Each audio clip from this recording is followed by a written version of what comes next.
Testing, testing, testing.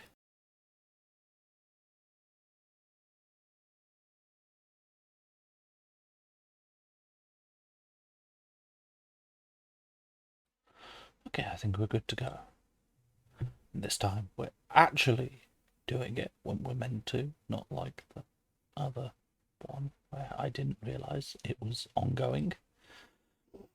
Even though I'd raided someone, so it was obviously a sign that we were finishing. Just pay attention. No, that's not what that's.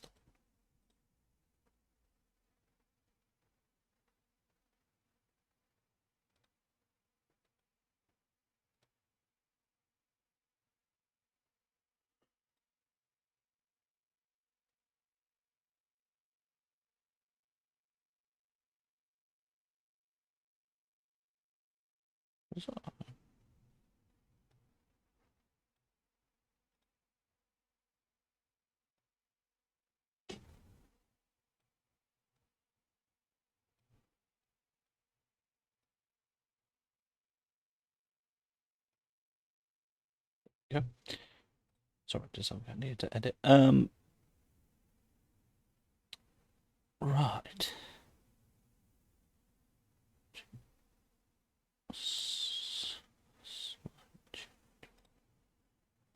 So slightly. That's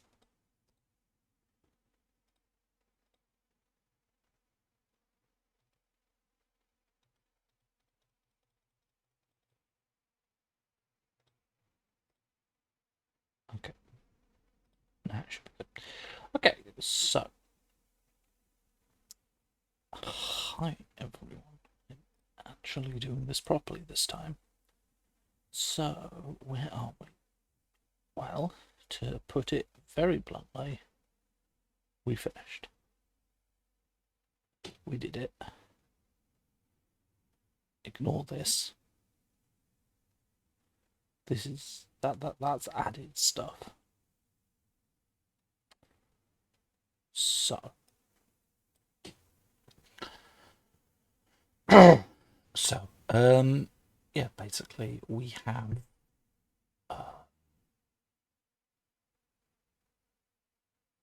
we finished the modern day subclasses. What does that mean?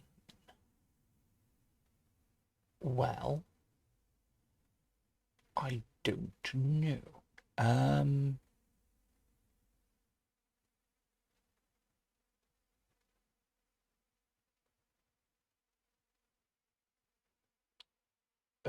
Basically, the plan was to release one subclass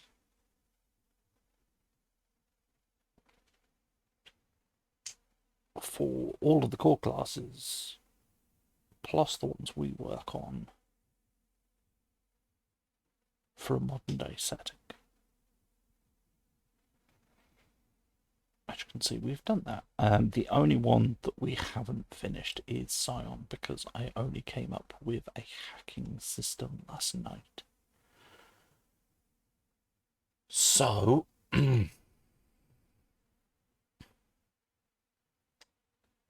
the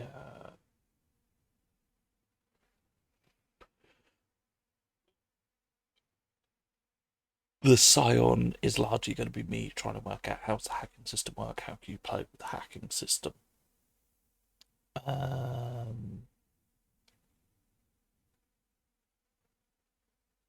But it doesn't have to be something we work on here.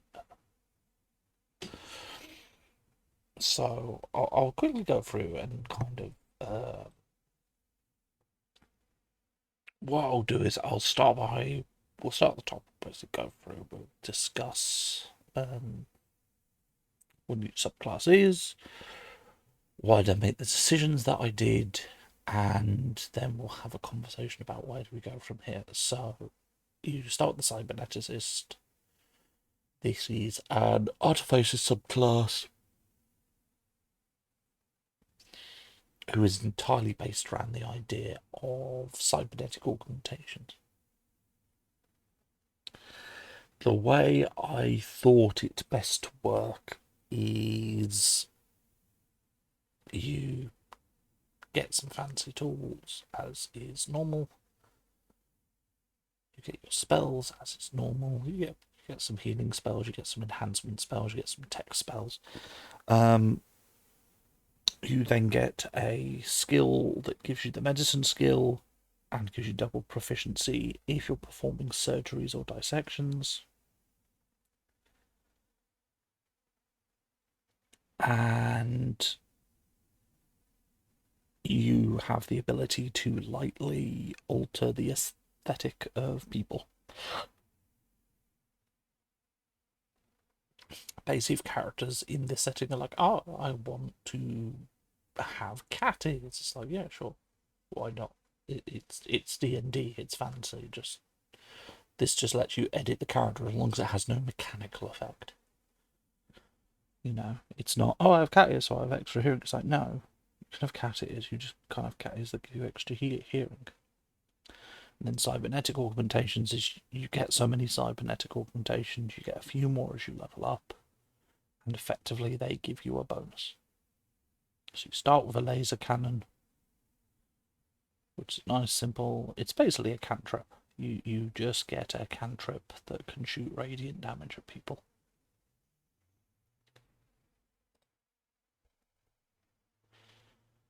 And you can get things like extra arms.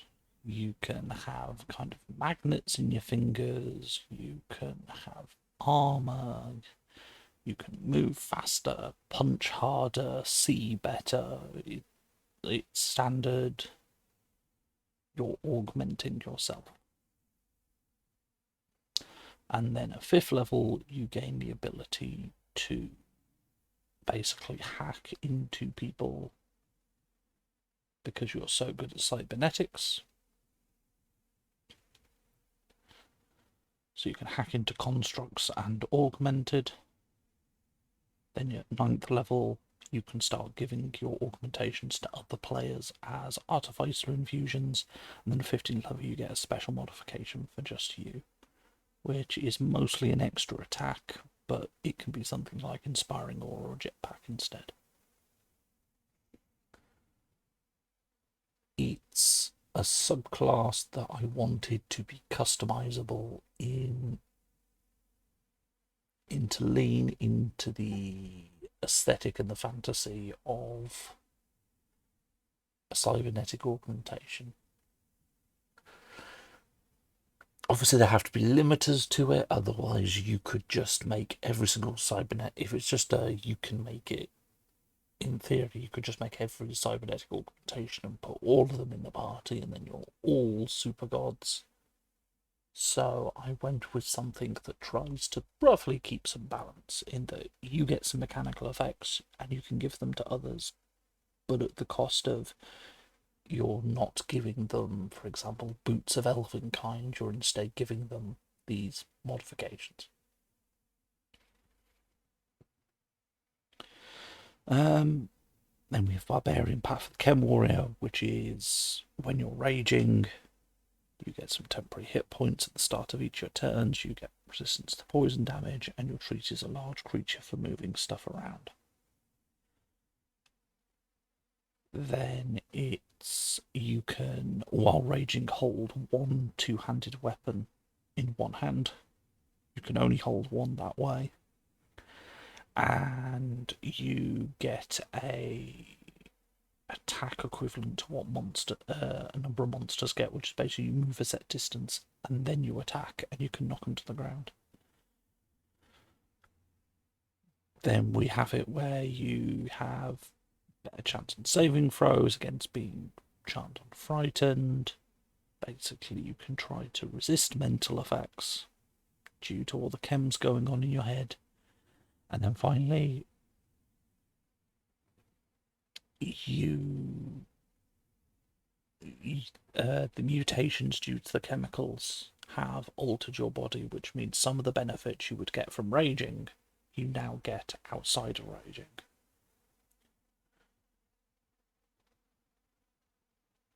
which is fine, because to be honest, most people are going to be raging when they do the barbarian subclass, because at this point I think you get a ridiculous number of rages. But at the same time, you have kind of this altered base state. Then we have the College of Influence, which is the Streamer Bard.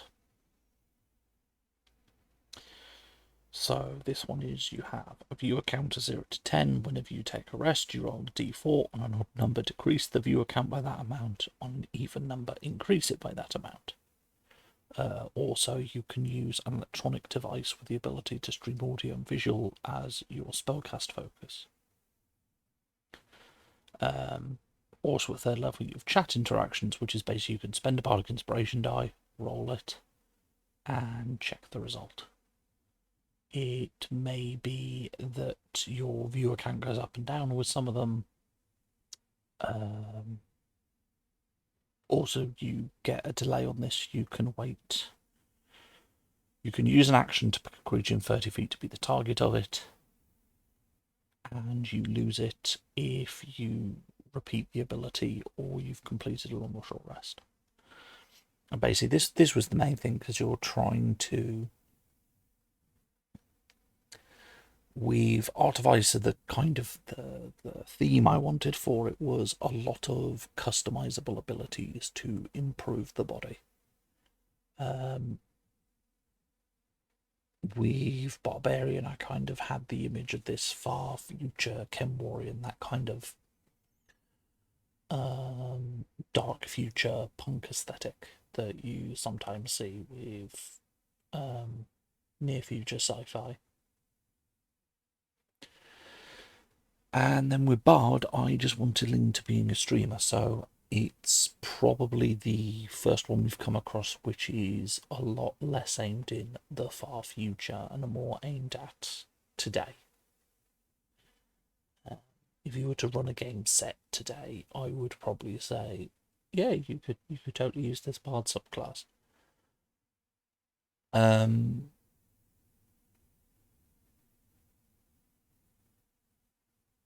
Obviously, aspects of the streaming culture and community are exaggerated for this, but I think it fits the tone very well.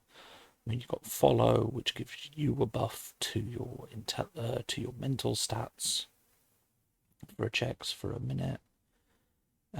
Host lets you basically blast things that attack you in melee. Hydrate lets you give a couple of creatures.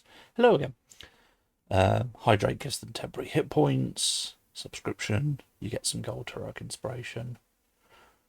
Raid, you get some teleportation. Hype chat, you get more temporary hit points and effects. Chat drama, you get to do some psychic damage. Donate, you get to recover. No, you get gold, someone else gets temporary hit points. Flame raid is someone gets to breathe fire. Self-care check is you get to recover hit points. Negative feedback is a big psychic attack. And then poll is roll your bardic inspiration die. A low result, the DM gets to pick a negative effect from 3 chosen of the deck of many things, and a positive, the DM gets to say they get to pick something positive. You then get bonus to your kind of oratory skills based on your viewer count. If they have to do a saving throw against being charmed, they get reduced by a viewer count. You then get chat challenges, which is effectively things the DM can throw at you to get back some bardic inspiration, but they do have a cost if you don't succeed. And then professional streamer is better chances rolling on the table. Yeah, I'm just quickly going through all of them now because we have finished. So I'm just going from start to bottom, just kind of giving my thoughts on the design process. Like, streamer was very much the chat interactions I had early on, but I didn't have the viewer count. And I think the viewer count actually made more sense as this through line that connects all the mechanics together. And I said, I think it's kept to the theme and the story and the narrative of your streaming. Just obviously with fair game mechanics that don't completely break it. Order of the Cryptid is very much like Order of the Lycan. The thing about the Order of the using Order of the Lycan is, in theory, I could have basically tried to redesign the wheel, but then I would just end up with the same thing. What I have done to Order of the Lycan is try to make it that it works now as being multiple things. It's not just a werewolf. So you have advantage on wisdom perception checks that require sight, hearing, smell. If I was to do anything here, I might make it that you get to pick 2 of the senses. So you're good at sight and hearing, but not smell. You're good at smell and sight, but not hearing. You basically would get to pick. And then you have advantage on stealth checks around natural features. You then get your cryptid transformation, where you get combat features, 2 benefits and disadvantage. I mean, this is like the cybernetic augmentations, really, in that it's lots of options. Oh, thank you, Logan, for the follow. Thank you, Logan Prives. I will actually, if I can, let's see if this works. I've not done this in a while.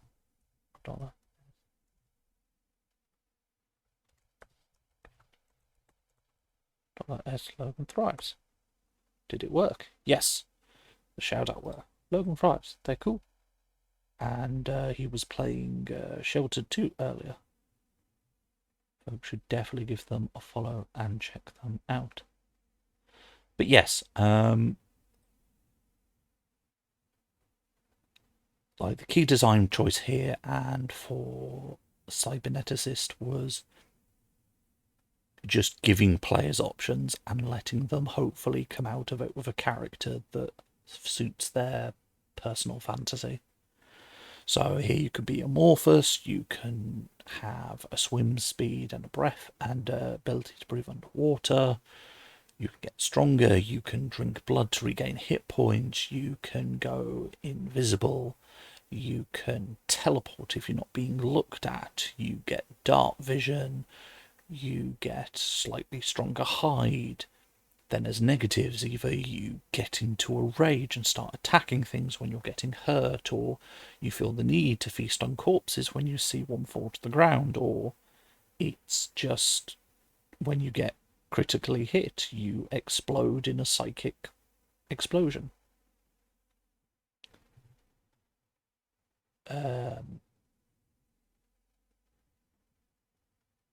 Encrypted prowess, you get a special speed, you get to customize yourself a bit further.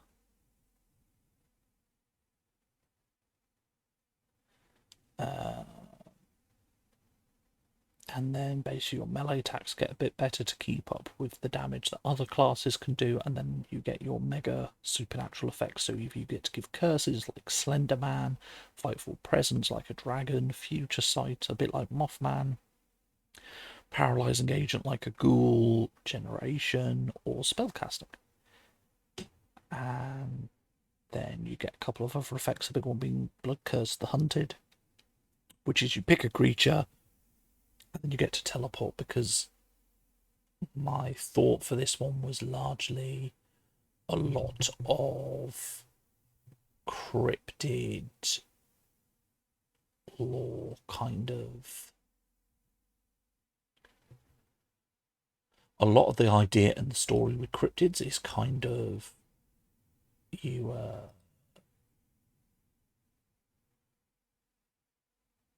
know, they'll teleport. They'll teleport behind you, or you're running away and they'll appear in front of you, so giving more chances for teleport was the big thing there. City Domain was largely actually not my work. As I said, I started this project as a nice side activity on hypotheticals based off an old UA called Modern Magic, which I will actually, I do believe I have a link to. Let me get it a moment, just so that people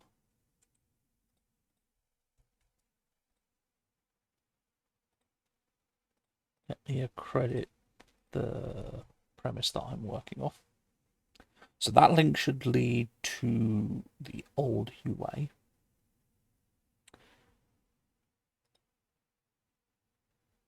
So a large amount of this was based off that. It was this wizard and warlock. Wizard and warlock I changed a lot because either they didn't, the original attempt didn't really grab me, it didn't really interest me, it felt flat in a few ways, and that they kind of, the way they designed classes as 5th edition has progressed has changed drastically from 2015. Cleric, however, was not the case. The main thing I've done for Cleric is make it that it is 1 D&D compatible. So obviously, as you can see here, you get your first stuff at 3rd level. That's going to be a common feature with a lot of these. I've made them where the UA has come out for it. Oh. Automod hasn't told me you've been naughty or anything.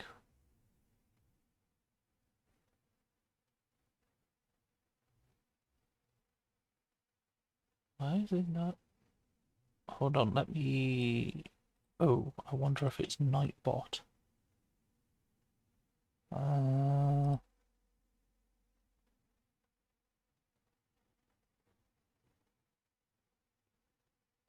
we go, Nightbot logs. Oh no, Nightbot doesn't seem to have made a note either. I don't know what's caused the problem there then, because I'm not getting anything. Caused the problem there then, because I'm not. Oh, doubling up on audio. Yeah, I don't know what's causing that to happen. That is incredibly unusual. Try again. Because at the end of the day, it can't block you, because if it tries to block you, I'll be able to stop it, I would have thought.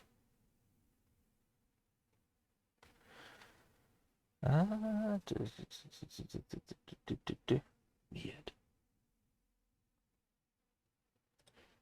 That you'll just have to message me and just whisper me and I'll be able to respond. That's very odd. But yes, so this was largely designed off the modern D&D playtest. So what I mainly did was make it 1 D&D compatible, altered a couple of things. For example, we made Heart of the City proficiency bonus instead of it being based off your wisdom. I think I might have added, it was either intelligence or charisma check related to the city and its inhabitants. I think I altered some of the wording and added one of the stat checks here.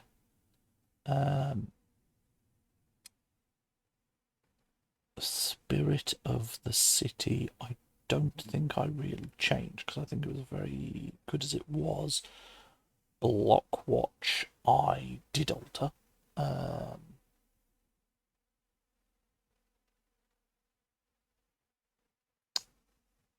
Mainly just making it a bit more interesting and a bit more in keeping with the current power level. Okay, I got a whisper.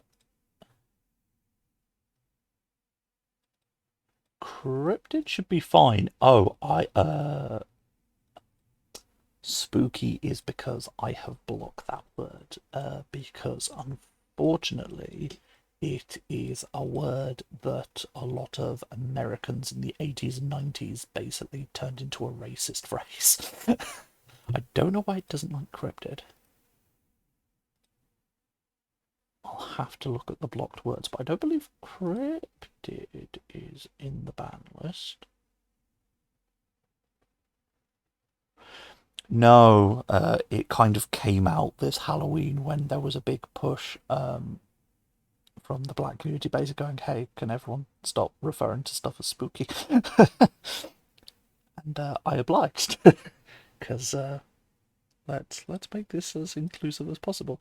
No, I need to look at my blocked words a minute and just check. Cryptid. Why is cryptid there?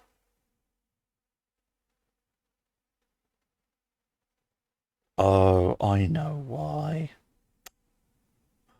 Okay, let me delete that. Okay, let's have a look. If I type, can you try typing? Could you do better? Can you type encrypted? Just see if it works.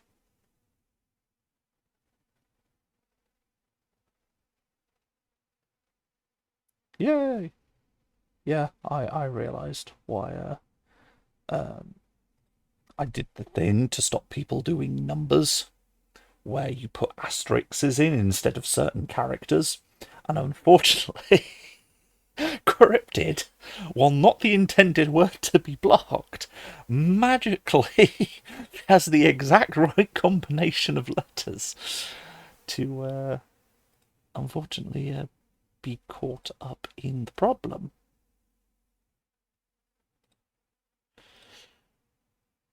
Yeah, unfortunately, people are terrible, and unfortunately, Automod did its job a bit too well. So Blockwatch, yeah, mainly I think it gave you you got to have double proficiency. Yeah, it basically said you got proficiency, you gain to add double proficiency. You basically got the skill and you got expertise. What I basically said was, while in a city, what you should really be able to do is like climb around, look in the dark. This is we're already limiting it by saying you only get this bonus in this specific environment.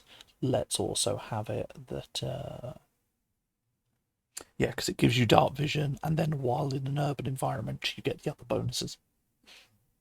And then express transit we just kept because it's a really cool ability. The idea that you could just go to like a bus station and get the teleport spell. I just really like that as a design concept. Whoever came up with that back in Wizards did like fantastic. Um, Druid Circular Transformation is probably was one of the first ideas I had that got me on this road when I was looking back at the modern D&D going, I wonder if I could do something then. I suddenly had the Druid one and went, I need to write this down. Basically the principle is it runs off the same principle as Moon Druids, so it's basically you get a better combat form than a normal Druid.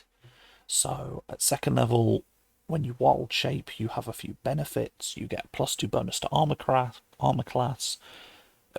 Basically, you get the standard machine benefits. You also get treat techno magic spells as part of your spell list, and you get the bonus to armor class because you basically turn into a metal animal. And then obviously circle forms to let you actually play as a decent strength wild shape creature. 6th level, you get to replace your damage type with lightning because you're a machine.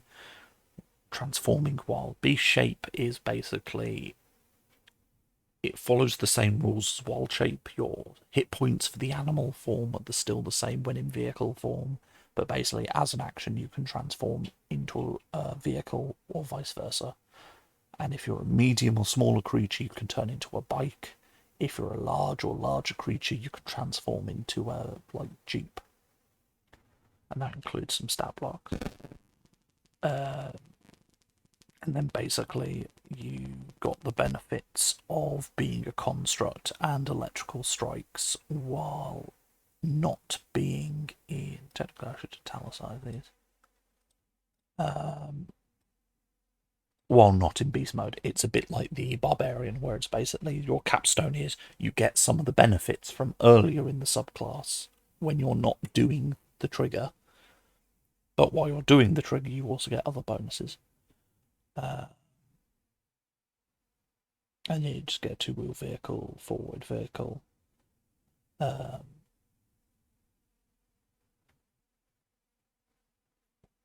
I have not played Persona 5, but so I have no idea what the cat that is.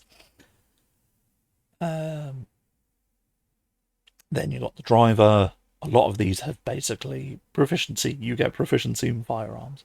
And then this one, you obviously get proficiency in land vehicles. You have a few very small bonuses to getting in and out of vehicle. You then get the equivalent. It's a cat that could turn into a. Oh my god. It's like the combat maneuvers, but it's for stunts for a vehicle. So it's things like extra speed, when you're in a chase, getting to narrowly avoid getting through a dangerous situation to get out of a chase, shooting at enemies as you drive past, ramming into an enemy vehicle, then jumping to try and take it over, dodging. If you fall out of a vehicle, rolling and shooting, parkour with a bike, stuff like that. You get all these stunts. I tried to think of what are some things you often see in, popcorn flick action movies. Um, but the main idea is the kind of the drivers thing is they are a fighter. A druid can drive themselves, but if the druid wants the driver fighter to drive them, then it turns into an absolutely horrific combination. But the general premise of this is they're a fighter who is very good behind the wheel of a car, but they're also still a fighter, so they have some firearm stuff, which is basically what most of the rest of the class is. So, 7th level, they can reload even if they have one hand holding something. They can shoot an enemy within 5 feet and don't have disadvantage. And as a bonus action, they can plant a shield in the ground and then basically stand behind it so they have both hands free for a two-handed weapon. They then get the ability for suppressive fire, which is basically they attack, the enemy can make a dodge, but if they choose to make the dodge, then they have disadvantage on their ranged attacks.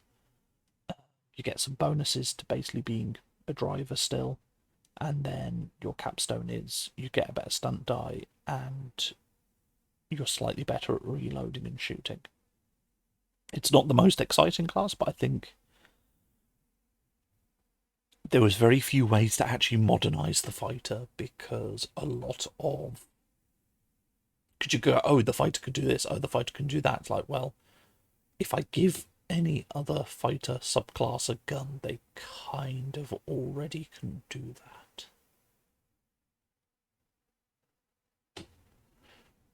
Like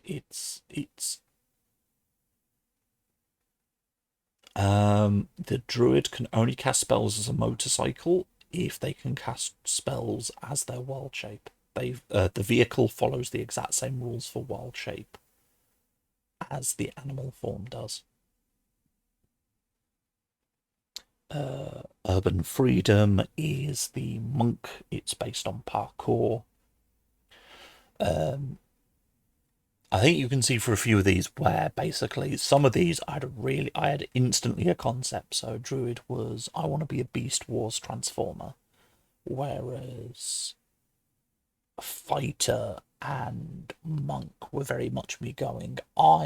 Fighter I had no clue what I wanted to do because as I said it was very difficult to get Fighter to fit in a modern day setting.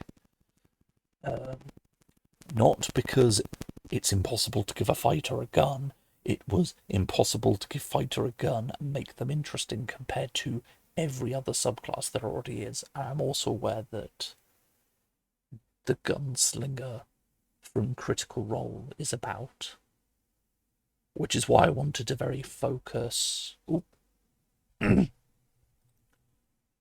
Is it all right? Let me have a drink just in case it's my voice. Huh. Weird.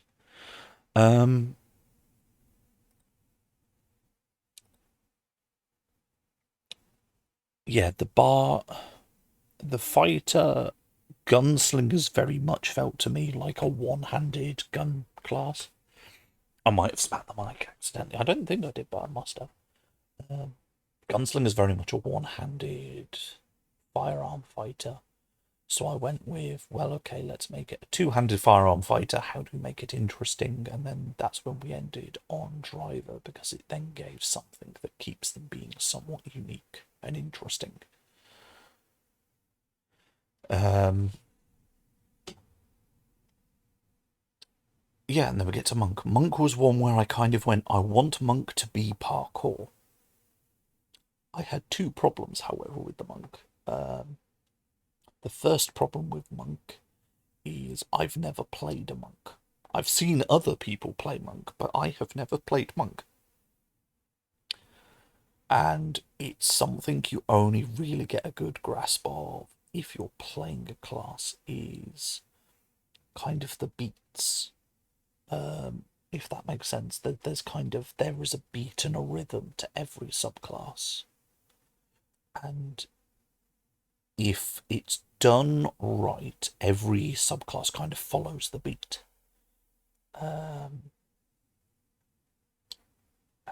It's like I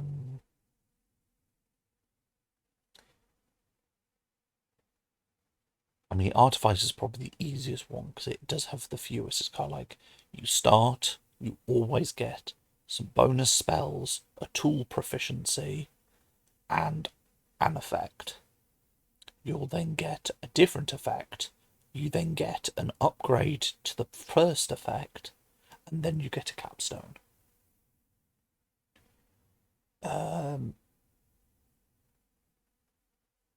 The other problem I had, as well as not really getting an idea of what the beats of Monk are, I think I've got it, but it isn't perfect, and I fully understand that, is Monk is freaking hard to design a parkour class for. Because I think at the end of it, Monk gets at level 20, you've got like an extra 30 feet of movement. You can walk over water, you can walk over vertical surfaces. You already have a snowfall effect. Like, the only thing I could do is if 1D&D takes away any of those features, is give it back to you in this. But I tried my best, and I think I've come up with something somewhat reasonable. The other problem I had was I didn't want, and we'll come back to this point in a few other subclasses. I really didn't want the subclass to end up being you never gain any combat abilities, because I know for nearly every subclass in this game there is something you get at least one combat ability, and I was really sat there with this subclass going, where the hell am I going to put a combat thing in? But yes, you've got Monk, Parkour Monk. Third level, you either get Proficiency Athletics, Proficiency Acrobatics. If you don't already have Proficiency, your choice. You've got to pick. I was considering giving both, but then I realised they're two of the original choice for Monk, and that would basically mean you could work as Monk going, well, if I take this background and I pick these two, I get all my starting skills. So I went, let's not do that. Probably acrobatics would actually be the wisest choice in my opinion, because the way things have worked out. But yeah, third level you get, if you are grappled and you have a surface that you can kind of push off of or move with, either an alley wall, a bench, a tree, or something to that kind of thing, you have advantage on rolls to escape the grapple check, as effectively you're using the environment to help you escape. And then if you successfully escape the grapple, you can use flurry of blows against the grappler, because to escape a grapple takes an action, and you only get flurry of blows if you spend your action attacking. So basically this is a no, we're giving you a reason to be able to use your key points in your combat skills. And then, in addition, if you're in an urban environment, you ignore non-magical difficult terrain. You know parkour. Then you have a 6th level. Climbing doesn't cost you extra movement. Now, this bit only makes sense with the 1D&D playtest because they basically went, because current rules, jumping is part of movement. If they were to keep the current rules for jumping, I would just delete this. But with the 1D&D playtest, they made jumping an action. And I really don't want jumping to be an action because unless I want to do like something here where I go, hey, you can use flurry of blows after jumping. All this class would be is, hey, you can use flurry of blows after X thing that's an action. So instead of when actually no, for you, jumping is a bonus action. Or can be done as a bonus action, so you get the choice to use an action or a bonus action. And then when you make a running jump, you get a bonus to the distance. And the other thing I said is, because basically if you did a run jump and then try to jump again, unless you had the chance to run on the middle point, you wouldn't get the running jump bonus continually. What I've basically said is you keep the running jump bonus until you stop or until you perform an action. And then flurry of blows could be taken after dash. After the dash action. And then urban combatant, if you've used your movement to jump, fall, or move along a vertical surface, any unarmed strikes are made with advantage. What I basically wanted is kind of you're using that movement to help your momentum to deliver the blow. And then if you hit a creature with advantage with your unarmed strikes, you get to add your martial arts die for some extra damage. And then if you're in an urban environment, you ignore all difficult terrain, including magical, and can move across slippery ice without needing a dex saving throw. Basically, you are very good at parkour, and then your ultimate is you can use your key points as a bonus action or a reaction to falling to gain a fly speed for a turn, just to make sure that you can successfully make the jump that you failed. I played a monk precisely once. She died punching a shadow. Yeah, that sounds like a low-level monk. Then we had Oath of Justice.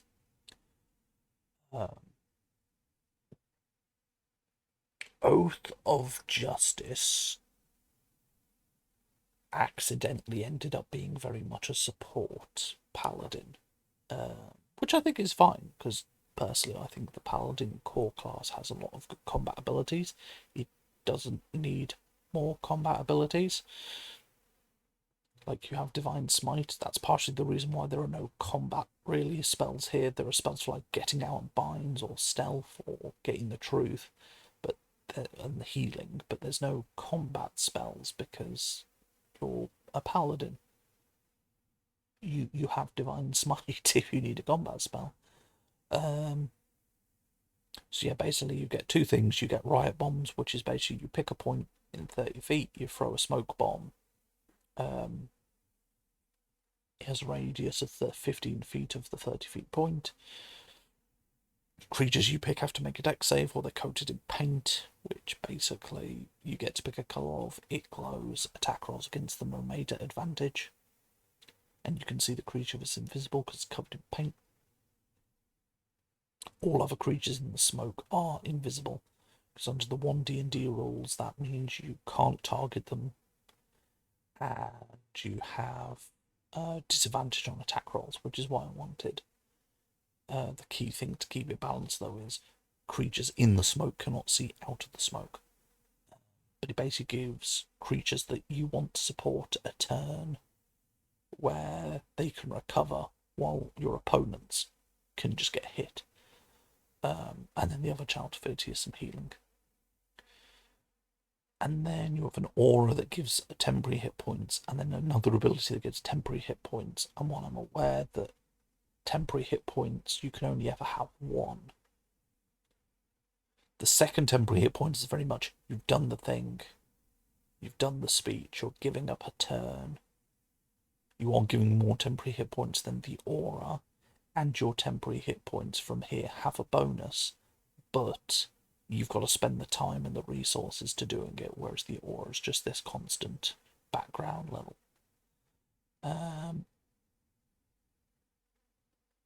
And then your ultimate is basically, you're really good at healing, support, keeping people alive.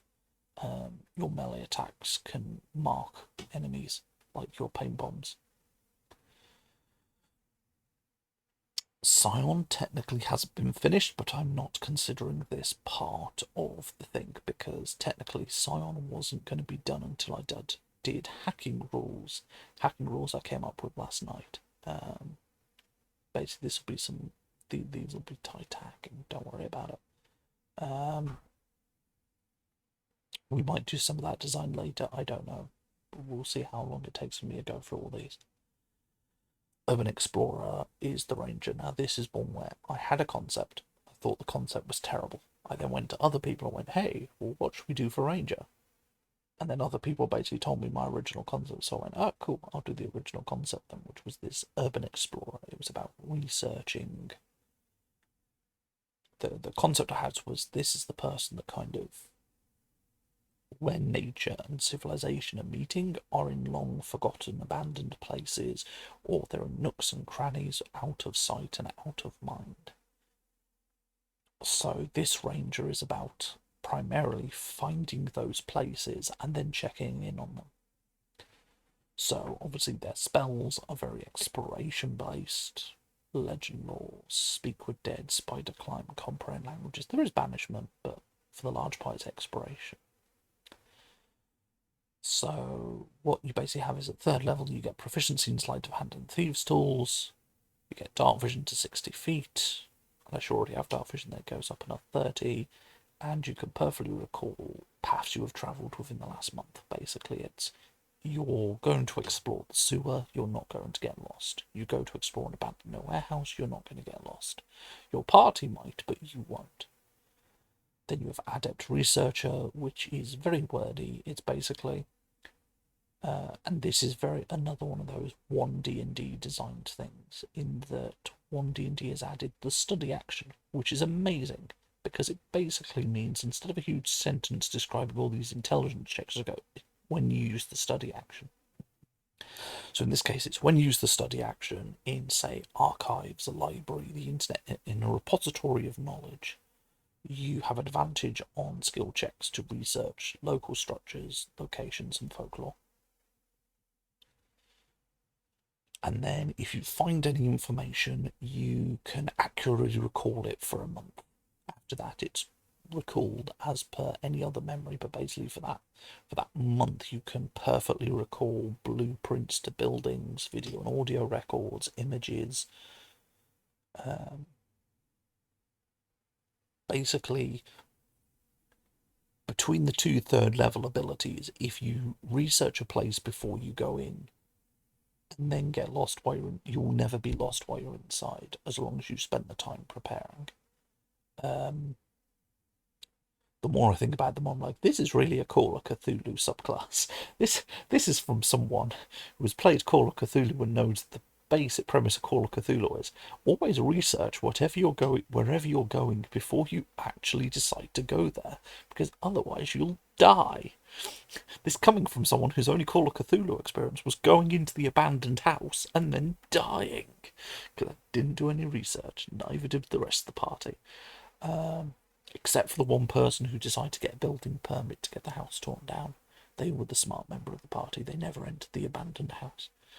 And then basically well-travelled is your 6th level. It's based on the premise that, based off the 1D&D stuff, you will have interactions with Hunter's Mark. So it's very wordy, but it's very wordy because there's a lot of rules, sub-rules, blah, blah, blah. But the simple premise is, you can take a study action in combat as a bonus action. If you are taking the study action in or out of combat, and you are recalling knowledge about a specific thing that you can see or hear, If you successfully pass as well as whatever you would normally get, you get some extra details. So you can ask, does it have immunities, resistances, vulnerabilities, and what they are? If it's a creature, is it legendary or mythic? If it's an object, what's its rarity? You can get a summary of some unique ability it has. So, for example, you won't get given, here is the mechanical rules for a ghoul's paralyzing venom, where you'll get told is like, it is known that ghouls, their claws are coated in some kind of venom or toxin that is known to paralyze their targets for a period of time, or you get some raw details. And then if they're resistant to divination magic, you don't get any effects unless it's the law thing, at which point the DM can tell you whatever they want. And then if you chose immunities, resistances, vulnerabilities, for the target of your hunter's mark, your weapon attacks against the target ignore resistances and immunities that would alter the damage of the weapon.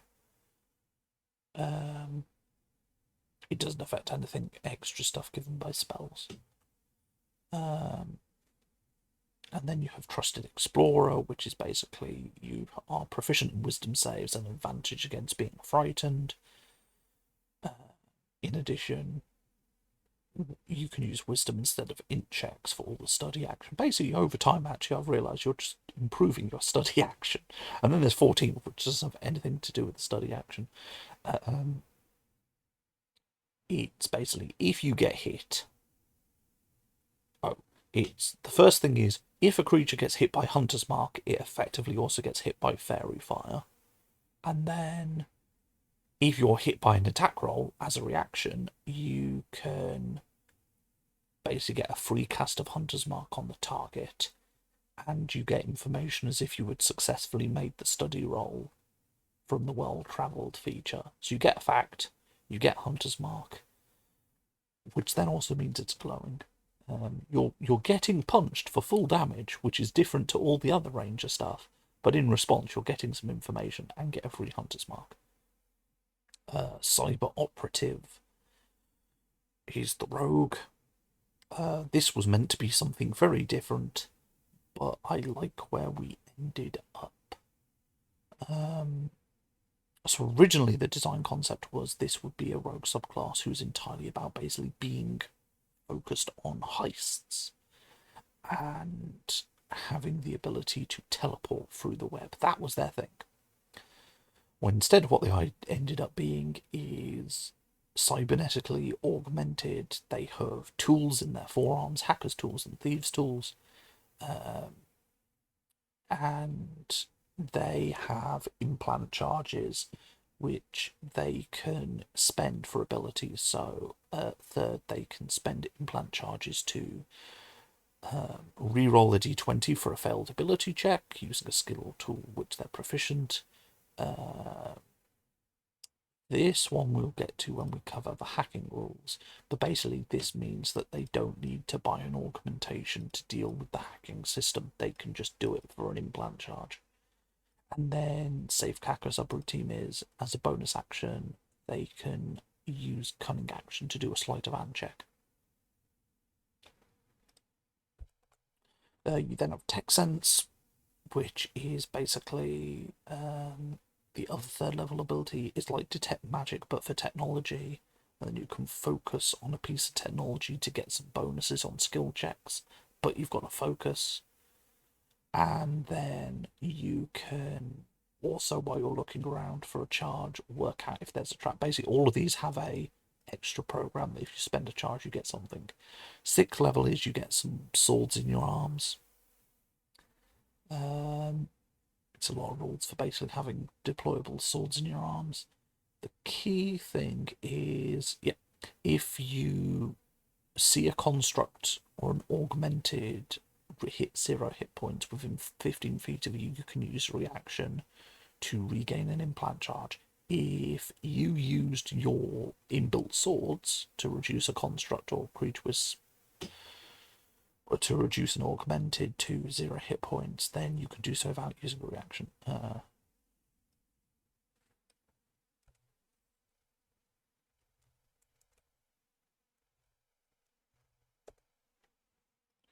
And then you get you get some extra stuff in that you can basically daze someone, which I really like. I love the daze mechanic. The daze mechanic is freaking fantastic. And then you have emergency life support. You get some. You can advantage on your next death save or a constitution save throw. 10th level, you can teleport through cables, and you can modify it to teleport a larger distance. And then just invisibility is you can be hidden from cameras and sensors, and then you can pay extra to become invisible.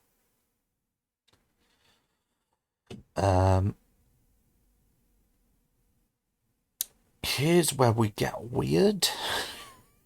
You have been warned. I'm going to get weird now. So, Sorcerer and Warlock. Okay, so Sorcerer, Wizard, and Warlock are always the fun three, in that you kind of have the magic user who had to study, you have the magic user who was born with it, and you have the magic user who was given it at a cost. So what we have is, pardon me. So what we have is me being very confused for a while because the 1D&D Modern Magic playtest basically went wizards are technomancers and warlocks are ghosts in the machines. I'm like, cool. What the fuck is a sorcerer? And I came up with Digital Soul, and the idea of a Digital Soul, and I want to be very clear on this, is because there was two ways this could go. You could either go with it's kind of like you're an IVF designer baby, that kind of stuff, but then we start getting into eugenics and the concept that if you are designed and edited, then you're special compared to everyone else, and then we get into the weird classist stuff that comes with that, and it's terrible. So what I went with Digital Soul is your soul, the thing that makes you you and departs your body when you die to go to the afterlife. That was designed by a machine. So how does that work? Well, for Sorcerer, it's you get a bunch of techie kind of stuff, or stuff that I could kind of argue being somewhat technical based off the premise of your creation. The other thing is you get Dunamancy spells, because it's all time and space, and that should really be in your spell list. If you don't get them for free, you have to select them like any other sorcerer spell, but they're added to your spell list. So at first level is machine language. Again, a lot of text, but it's a lot of clarifying text. Machine language is basically you can mirror machine code as an audio sound. You can speak, read, and write machine language, and then as a bonus action, you can select a creature within 30 feet for a period of time based on your charisma. You can speak to them over a distance with machine speak. If they know machine language and have the ability to send a signal, they can respond to you, but otherwise they can't respond to you. You still have to say out loud the message in machine speak. So to a human, all they're hearing is a bunch of like digital noises, zeros and ones, garbled stuff. Just look up anything where it's like, what? How does a machine synthetic sound? Tell the machine synthetics, or to you, the sorcerer, it will totally make sense. To anyone else, it'll just be a bunch of garbled noise.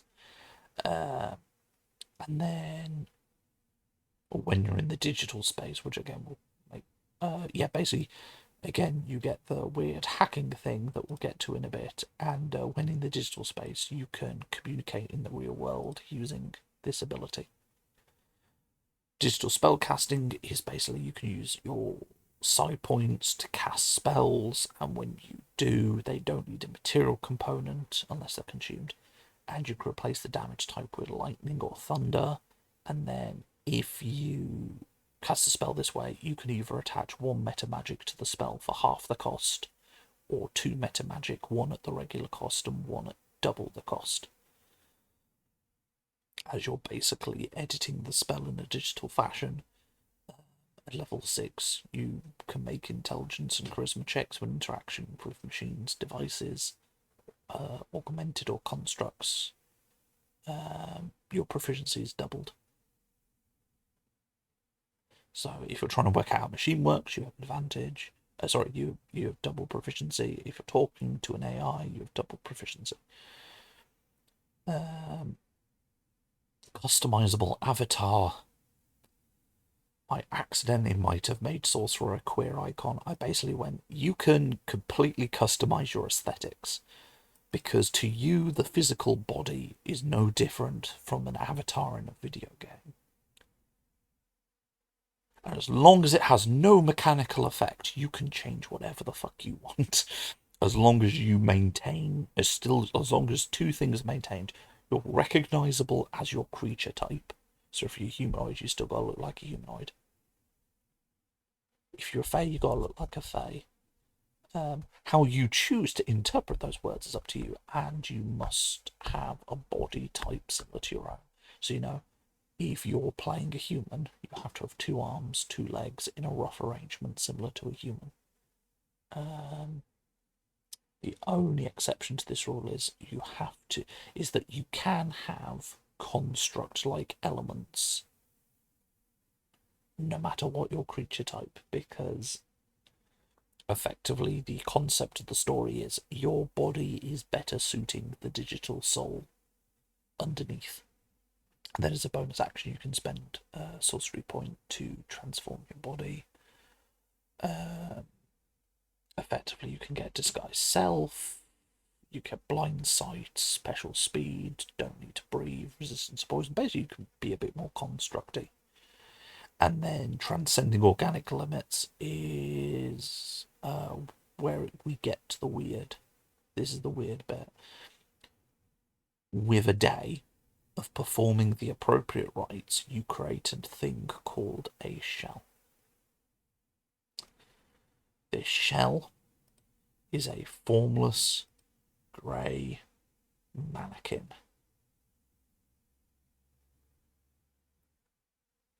If you spend a week in the creation progress, you can determine what the shell looks like. So, oh, thank you for the follow, General Chimichanga. So, if you spend a week, you get to determine what it looks like. You get to pick the species the shell looks like. After you finish making it, it basically condenses into a fist-sized ball, because otherwise it would be a pain to carry these around. And you could basically expand it at will, put it back to a ball at will. And during a long rest, you could pick one of your shards, and put your soul into it. Just a bit of your soul, just a little sliver. And then if you die, you have to make a charisma saving throw, DC 15. If you succeed, and if you implanted a shard of your soul, you get advantage if you did in the last 24 hours. On a success, your soul will go into the shell, priority going to the one that most recently had a soul shard. And then after 1d4 days, your soul melds with the shell, and basically you wake up, you are in that shell. You only have recollections up to the long rest that you implanted the soul shard. Everything after that is vague memories and visions, unless your DM doesn't want to deal with that, at which point they could just give it you. Help with some maps, since I can't afford the official ones to go in my new rulebook. You're looking for maps. Unfortunately, I'm not really a map person. Can't afford the official ones to go in my new rulebook.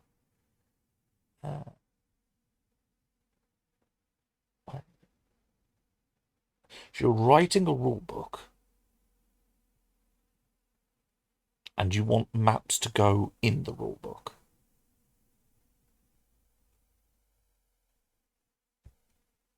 is that my understanding? You've got the official Power Rangers rulebook. Oh, right. Someone help me out with some maps since I can't afford the official ones. Right, okay. Is that any good?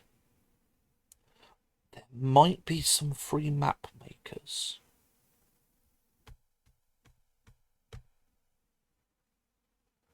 I swear there's a free map maker I've used.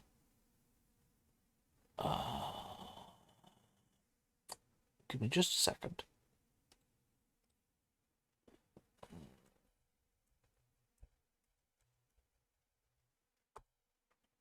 I believe they've...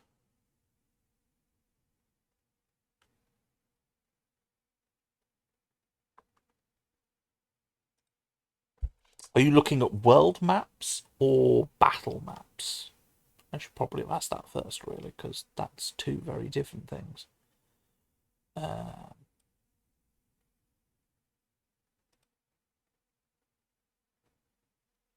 Right, if you're looking for battle maps...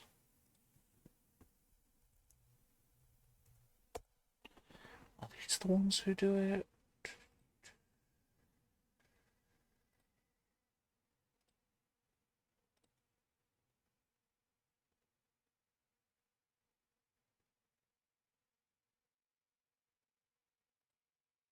Okay, so if you're looking for battle maps, I recommend this website. They're called Dungeon Fog. And one of the things is they do have public maps. So if you need a map right away, you can look up a map that someone else has made and use it and download it to use. There are limitations with free compared to paid, but hopefully that will help with that. For full, and then there's also a map editor if you want to practice and have a go with that. When it comes to campaign maps, when it comes to world maps, now unfortunately I can't really help here because I used a software that was on Humble Bundle. I don't think it still is on Humble Bundle.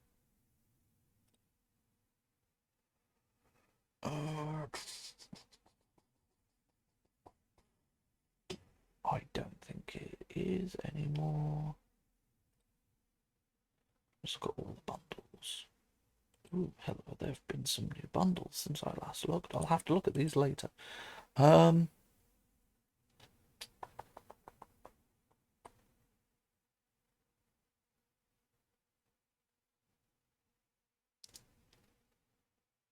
I mean, I'll link to them, but unfortunately, yeah,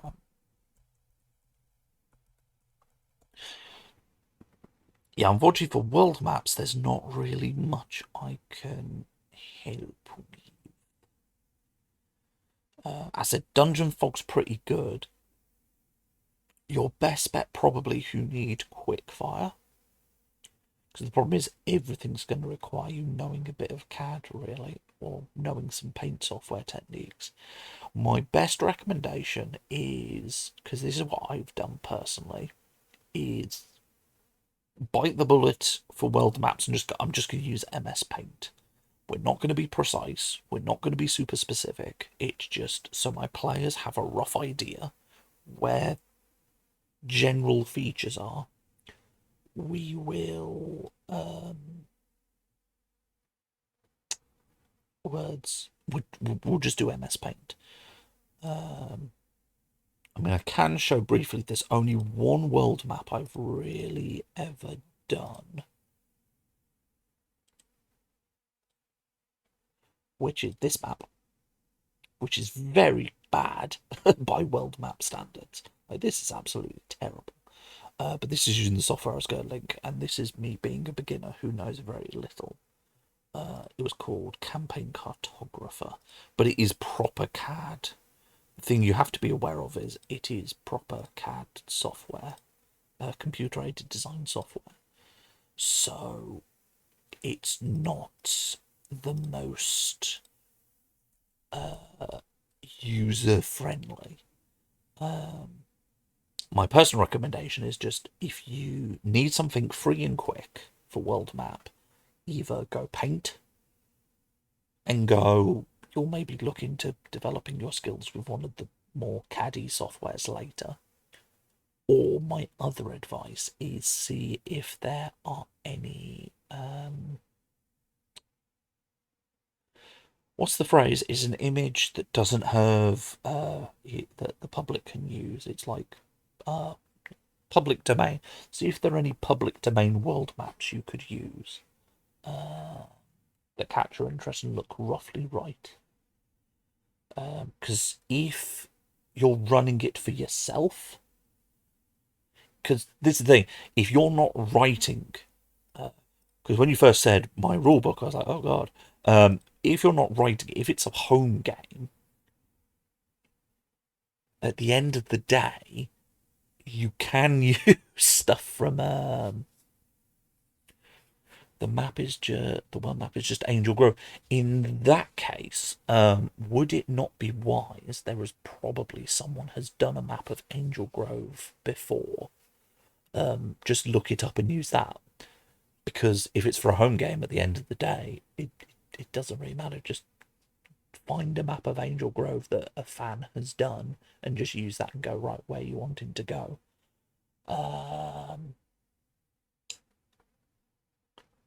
But yes, that's my recommendation. Dungeon Fog, and look at the public maps to see if any of those battle maps fit. If you have the time, maybe look at seeing if you and look up some tutorials and see if editing it works. It is free. There are limitations for free compared to paid, but if you are wanting something free, that might be your best bet for something quick. Looking up public domain battle maps, looking up public domain maps. Or if you're wanting something specific like Angel Groves, there's probably a fan community that have done maps that you could use as your world map. That would be my recommendation. Hopefully that helps. I hope some of that was helpful. But yes. So yeah, basically the shell is when you die you can go into it. If you had just the grey mannequin, you roll on reincarnate to see what you come back as. If you pick something, a specific species, you'll come back as that species. The only thing about your character that changes is your species. The key things that don't change with your species, though, is the 2 ability scores that you chose. That will remain constant. That doesn't change even if you change species. Your languages don't change, and any skill proficiencies you've got, tool proficiencies, etc., don't change. And then you have a number of shells equal to your charisma. As I said, it gets a little bit weird. And then the other thing is, at the end of a long rest, you can spend 5 sorcery points to just choose to move into a shell. Your body disintegrates, but you get to be in this new shell. We are living the transhumanist dream. Ghost in the Machine is weird. And in fact, I'm going to talk about Technomancer first. So Technomancer, again, came off this UA, Modern Magic. And I just didn't like it, to put it simply. It is a well-known fact that I dislike the wizard class, just because I think it's a bit boring. Oh, excellent. That's what you... As I said, yep. With home games, always feel free to do that. Because at the end of the day, it's only a home game.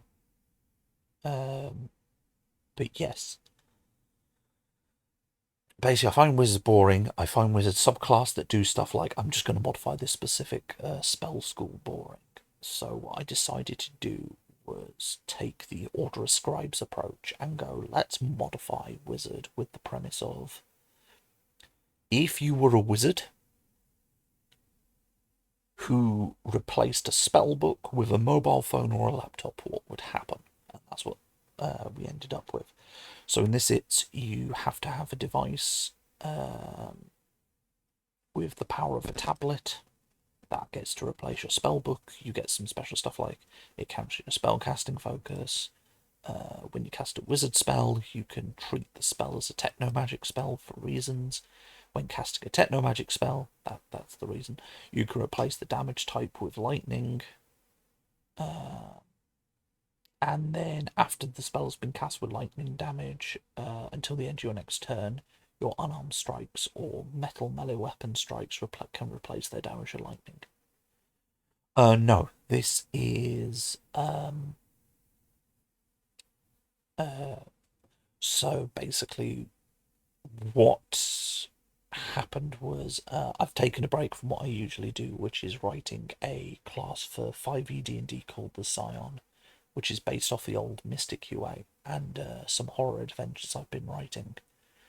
And we've taken a break the last few streams basically to go and on a little bit of a side tangent for these urban subclasses based off the old modern magic UA, which was basically, it came out in 2015, very early in 5e, and went, what happens if you ran D&D in a modern day / near future setting. So what I've tried to do is come up with a bunch of subclasses based off modern day / near future.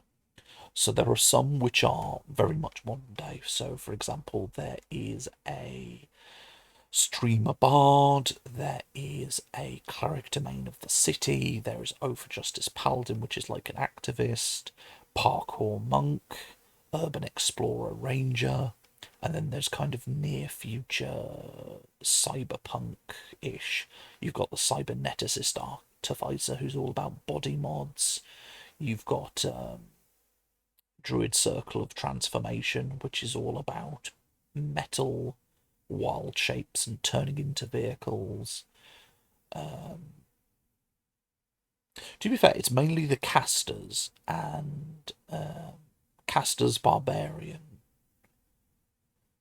that have ended up being kind of futuristic-y.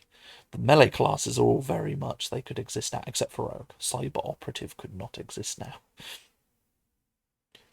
So it's more I'm making subclass options for 5th edition rather than 5th edition / 1 D&D rather than making my own system. But what I have done is taken this very old UA that got kind of abandoned and have picked it up, tried to update the subclasses that were presented in it, which was Cleric City, Technomancer Wizard, Ghost of the Machine Warlock, and also worked on what, if I was to take these and look at how they work, how would I then design other subclasses to fit that kind of time frame. So as I said, Wizard, I didn't really like what was in the UA, so I've kind of torn it apart, brought it back up. And then another thing is you can save a copy of your spell book onto a basically USB stick, which then means it's quicker to recover your book if you lose it. Bluetooth casting basically lets you connect to someone else's like mobile device and cast techno magic spells through other players within a set range.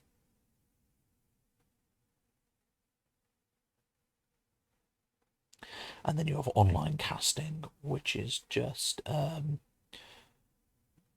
if you are facing, say, a monitor, and that monitor has a wired connection to a CCTV camera with someone at the other side, you can shoot a spell into the monitor, and then the only range that is counted is you shooting to the monitor and the spell coming out of the camera into the person. And then the other thing is you could save your spell book onto the cloud, which made it even quicker to get your spells back. But also means as long as the spell book is safe, you could theoretically use other devices as your spell book. I kind of probably would need to work on the wording to make it very clear what is intended there. But and then Digital Mind is you can get a laptop to concentrate on a spell for you, or if you die, you can upload your brain to a laptop.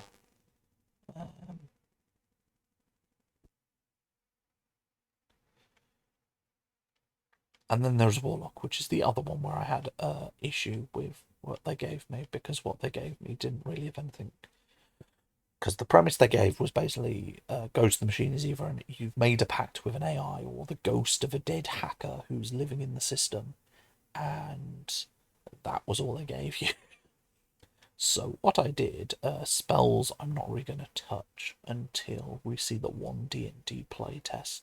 Because how they've tended to do it is you have Divine, Arcane, Primal spell lists, and Cleric, druid and wizard, it looks like, are going to have the entire spell list, and then all the other classes get, you get that spell list, but you only know spells of this spell school.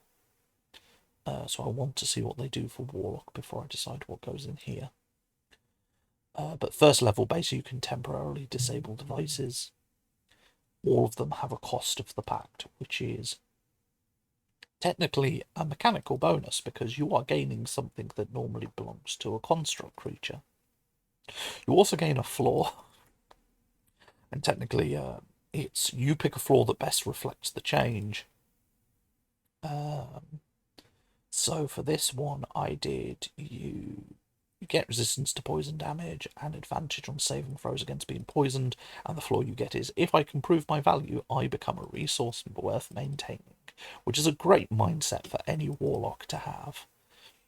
Then you have weakness of the flesh, which is basically you get resistance to lightning damage, and if you take lightning damage, you can shoot lightning back at someone. And then the cost is the machinery is spreading inside your body. You're immune to disease. When you take a long rest, you become inactive but conscious, and you gain the flaw. When it comes to my patron, is submission not preferable to extinction? And then you get machine form, which is basically your brain becomes encrypted and harder to detect with scrying and thought detection. Also, machinery has pretty much replaced all the organic material beneath your skin. You don't need to eat, drink, or breathe, and you're a construct in addition to your other creature type. And then we have rules about how being a construct and a humanoid works. And you get the flaw, my doubts are gone. The union of flesh and steel intertwined. I have the strengths of both and the weaknesses of neither. Nothing could possibly go wrong with that as a flaw.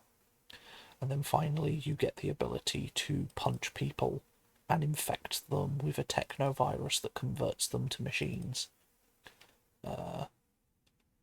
Your cost is basically you can be repaired by the mending spell.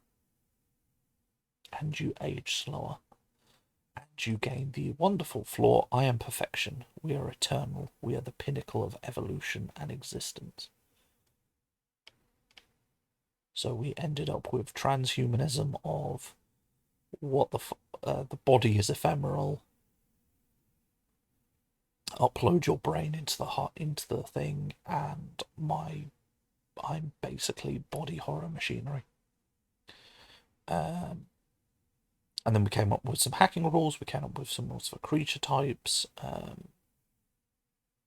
You've heard me say augmented a lot. That's basically a subtype for any creature that has cybernetic augmentations. AI and sentient machines are treated as constructs, though they may be given the robotic subtype if they're an advanced robot creature, or digital for constructs that have no corporeal form and are entirely digital. Technovirus is natural disease, which is just what the warlock can give you, but you can also get from tech zombies. And then hacking is basically a skill check for the moderate stuff. And then something a bit more in-depth where basically you actually have a mini dungeon crawl to hack if it's super advanced thing.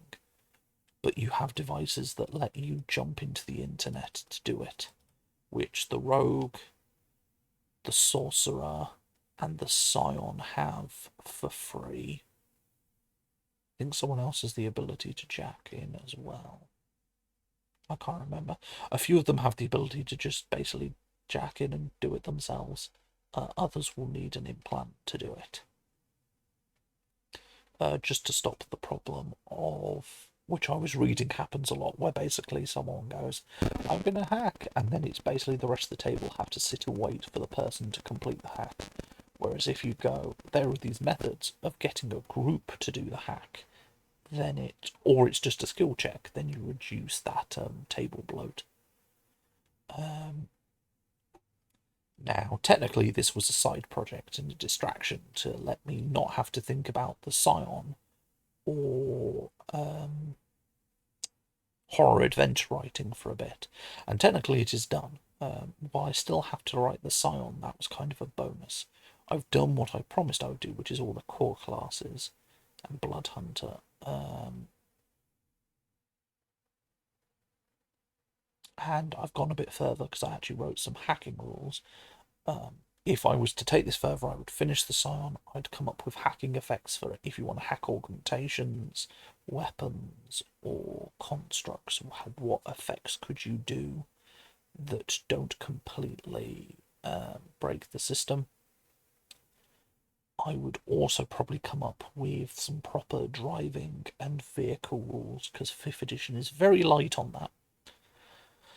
I'd have to look up what they did for Descent into Avernus for the demon vehicles. But in theory, from what I have gathered when it comes to Wizards and 5th edition, they like to go rules light. There's theoretically a system. We're not going to tell you what that is. That's up to the DM, and then the DM sits there screaming. So what I would probably want to do is potentially make some driving rules. And then the other thing I would do is potentially look at things like fighting styles. Are there any new fighting styles we want? Look up any Eldritch invocations for warlocks. Do we want to add?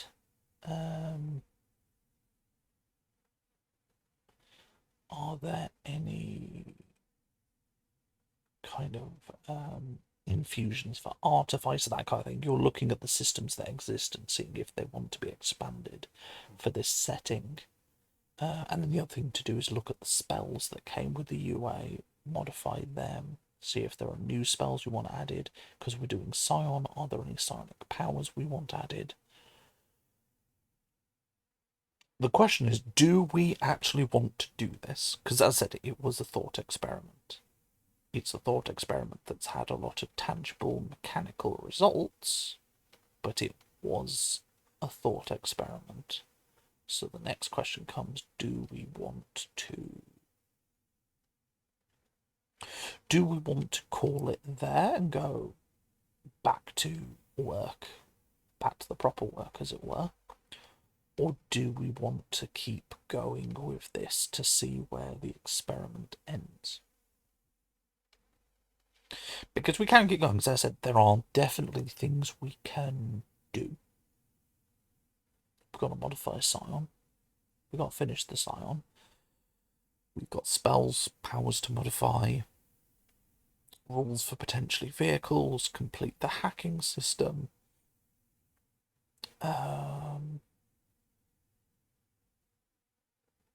Probably would want to put in a brief blurb for each of the subclasses, a brief lore bit going, what is this subclass? Like you get in the proper stuff. These actually, no, none of them are. So kind of like here, it's only a paragraph, but you get a paragraph of something lore-wise for each one, just to give you a brief idea of the theme. Yeah, because obviously there's a lot of things that are kind of touched upon. Obviously, Artificer touches upon the idea of augmentations. You probably actually have a much more expanded augmentation system that may borrow from the tattoo system in how it would work with as a magic item if attunements and stuff happen.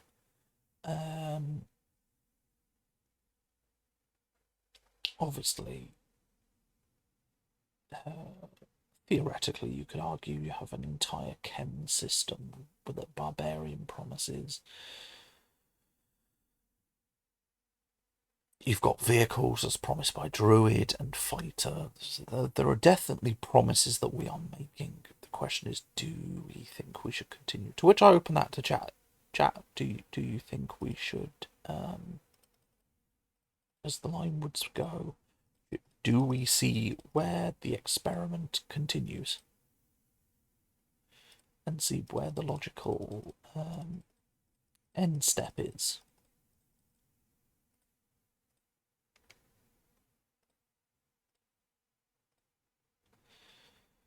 Because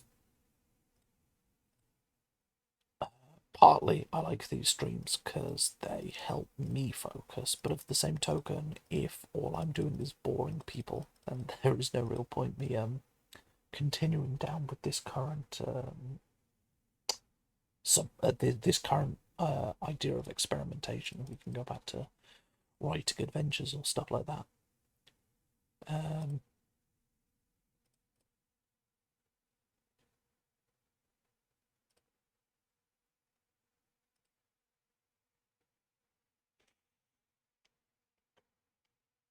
I mean, at the very least, I'm actually very happy in that I think the Bard College, the Streamer College, I think is the most how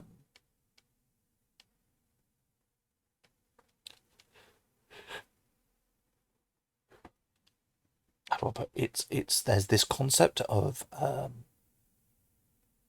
top down and bottom up design. One where you look at the story and you design the mechanics to suit the story. The other is you design the mechanics and then you work out the story later.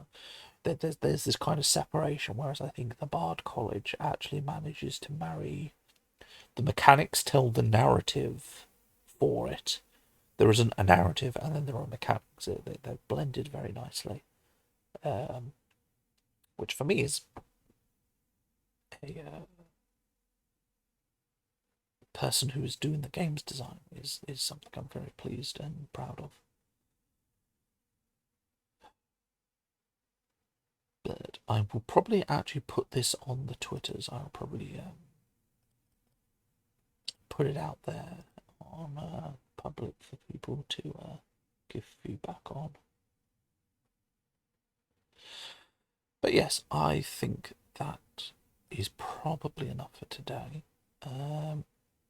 Again, thank you all to people who have followed today. Thank you everyone who's tuned in. I am a variety streamer, just so that people are aware. I do a mix of video games and other stuff. Generally, it is once a week at the moment. I'm managing to get out one video game stream, one games design stream. What I'm looking to maybe do in the new year is get it to 2 video game streams, 1 games design stream, and then maybe once a month we do something like miniatures painting or stuff like that. But that's for the new year. And that is enough of me waffling on. So, I'd like to thank everyone for listening to me ramble like I am. Let's have a look. So